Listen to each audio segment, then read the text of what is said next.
The best part about building and flipping PCs is looking for deals. It does take a lot of time looking for specific parts in different websites and trying to get the best deal possible, but it's a great feeling when you land on a good deal. Like this CPU I got on OfferUp. I wasn't sure what setup I was gonna go with, and then I stumbled upon this Ryzen 7 5800X. It's an 8-core and 16-thread CPU with a base clock speed of 3.8 GHz and a max boost of 4.7 GHz. For the motherboard, I went with the ASRock B550M Pro SE, which I've been wanting to use this for a while now because I love the all-white look. Not only that it looks good, but it has a built-in IO shield, which is always one of my favorite features. Now this is my first time using these RAM sticks. I went with these white Timetech Pinnacle Conduit 2x16 kit clocked at 3600 MHz. I went with the non-RGB version since the rest of the PC will have enough of it. For the storage, which I also never used this brand before, I went with the ADATA 1TB M.2 drive. It was the cheapest one I could find at the time of building this. If you've been keeping up with the channel and watching my videos, prices have been all over the place when it comes to storage drives. To cool down this 5800X, I kept it simple with this one. I went with the white Thermalray Assassin King Tower Cooler. Definitely on the budget side of the air coolers, but it gets the job done and it looks good in this build.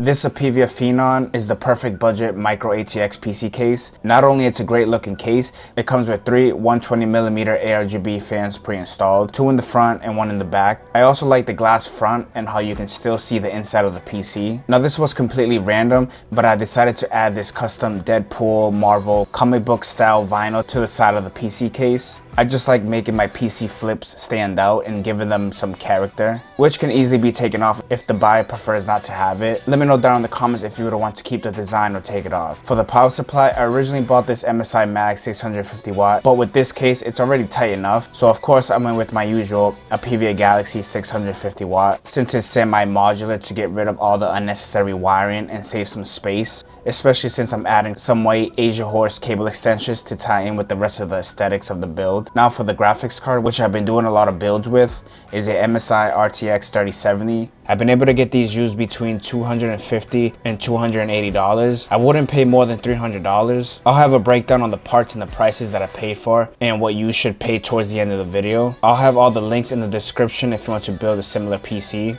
Now let's cut to the final build.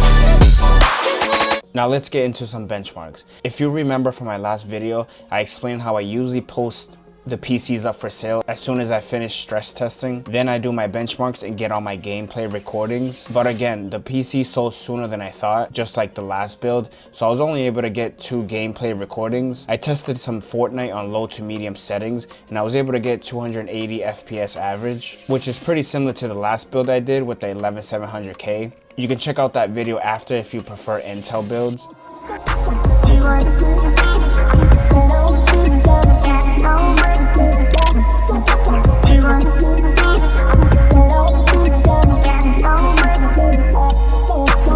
Now I've been asked about GTA 5 roleplay, so I decided to get some recordings and benchmarks. This is actually my first time playing, and I will say, I am hooked on this game. Anyone else play GTA 5 roleplay? Let me know down in the comments. I could also use some advice on this game. Now here's a breakdown on the parts and the prices that I pay for on this build. I usually use OfferUp, Mercari, eBay, sometimes Java in my local market. It does take time, but patience is key. Everything on this build is new besides the CPU and GPU, which is where you can save most of your money from when PC flipping. You don't need the cable extensions, and you can get a 2x8GB kit for RAM if you want to bring down the price to save some money. For the graphics card, I personally wouldn't pay more than $300 for, but it also depends on what prices you can get on everything else. If you prefer an Intel build with similar performance to this, check out the video on the screen for another PC flip video.